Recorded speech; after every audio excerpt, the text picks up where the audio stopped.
Hello friends, কেমন আছেন সবাই? অনেক দিন পর আমার চ্যানেলে রেসিপির ভিডিও আপলোড করা শুরু করছি। আশা করছি আগের মতোই আপনারা সকলেই সাপোর্ট করবেন, সকলেই আমার রেসিপিগুলো দেখবেন। তো আজকে শেয়ার করব চিচিঙ্গে আর পামকিন সিডস দিয়ে অত্যন্ত সুস্বাদু একটা রেসিপি, যা খুবই কম সময়ের মধ্যে তৈরি হবে আর ডাল ভাতের সাথে খেতে অত্যন্ত সুস্বাদু হয়। তো প্রথমে আমি চিচিঙ্গাগুলোকে সরু সরু করে কেটে নিয়ে পরিষ্কার করে ধুয়ে নিয়েছি। তারপর লবণ মিশিয়ে দিয়ে 10 মিনিটের মতো সাইডে রেখে দেবো। তো লবণের পরিমাণ এই সময় একটু বেশি রেখেছি, যেহেতু জলটা বেরিয়ে যাবে। তারপর অন্যদিকে একটা গ্রাইন্ডিং জার নিয়েছি আর অ্যাড করে দিচ্ছি 2 টেবিল চামচ 30 গ্রামের মতন হবে পামকিন সিড। সাথে 2টো কাঁচা লঙ্কা অ্যাড করলাম। ঝালটা কম বেশি করে নেবেন নিজেদের পছন্দ মতো। আর তারপর অল্প একটু জল দিয়ে এরকম দরদরা একটা পেস্ট তৈরি করেছি, একদম ফাইন নয়, যেন মনে হবে পোস্ত দানা পেস্ট করেছি। তো এইভাবে পেস্টটা তৈরি করে নেওয়ার পর গ্যাসের মধ্যে একটা কড়া বসিয়ে দিয়েছি। কড়াটা মোটামুটি গরম হয়ে গেলেই অ্যাড করে দেব তেল। তো আমি সাদা তেল দিয়ে রান্নাটা করছি, সর্ষের তেল দিয়ে রান্না করলে খেতে আরও বেশি ভালো হবে। তো তেলটা গরম হয়ে গেলেই অ্যাড করে দিলাম 2টো শুকনো লঙ্কা আর দিলাম 1 টিস্পুনের মতো কালো জিরে।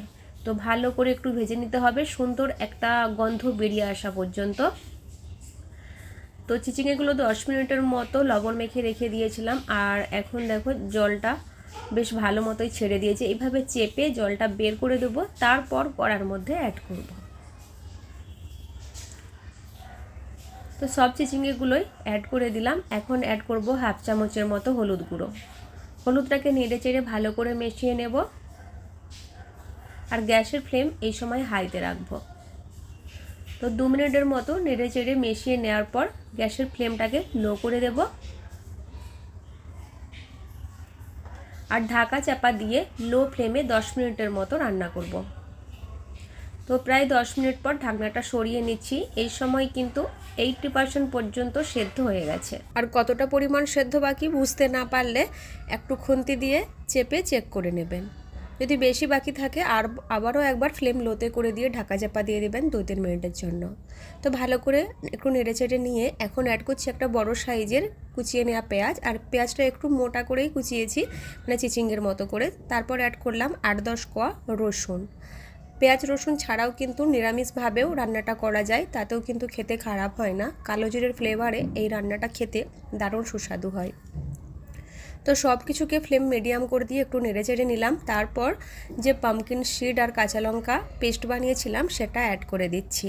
আর হ্যাঁ, পামকিন সিড মানে কুমড়ো বীজে ছাড়াও তিল বা পোস্তদানা দিয়েও রান্নাটা করা যাবে। পোস্তদানা দিয়ে করতে পারলে তো আরোই বেশি খেতে ভালো লাগবে। আর কুমড়ো বীজে একদম গ্রামের দিকে কিনতে পাওয়া যায় না, এখানে পাওয়া যায়। আগে মা ঠাকুমারা দেখতাম বাড়িতে কুমড়ো কাটলে বিচিগুলোকে সন্ধ্যাবেলা বসে বসে ছাড়িয়ে রাখতো।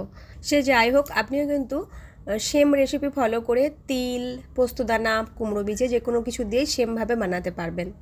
তো দেখতেই পাচ্ছেন একদম ভাজা ভাজা হয়ে গেছে। এখন ফ্লেমটা অফ করে দিয়েছি, একদম রেডি হয়ে গেছে গরম গরম ডাল ভাতের সাথে পরিবেশন করার জন্য।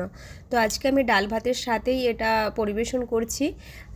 খেতে কিন্তু দারুণ সুস্বাদু হয়েছে। বাড়িতে একবার ট্রাই করে দেখুন এইভাবে। আর যদি ভালো লাগে ভিডিওটিকে লাইক আর শেয়ার করতে ভুলবেন না। চ্যানেলটিকেও সাবস্ক্রাইব করে একটু সাপোর্ট করুন, যেহেতু অনেকদিন ভিডিও বন্ধ ছিল। Bye bye.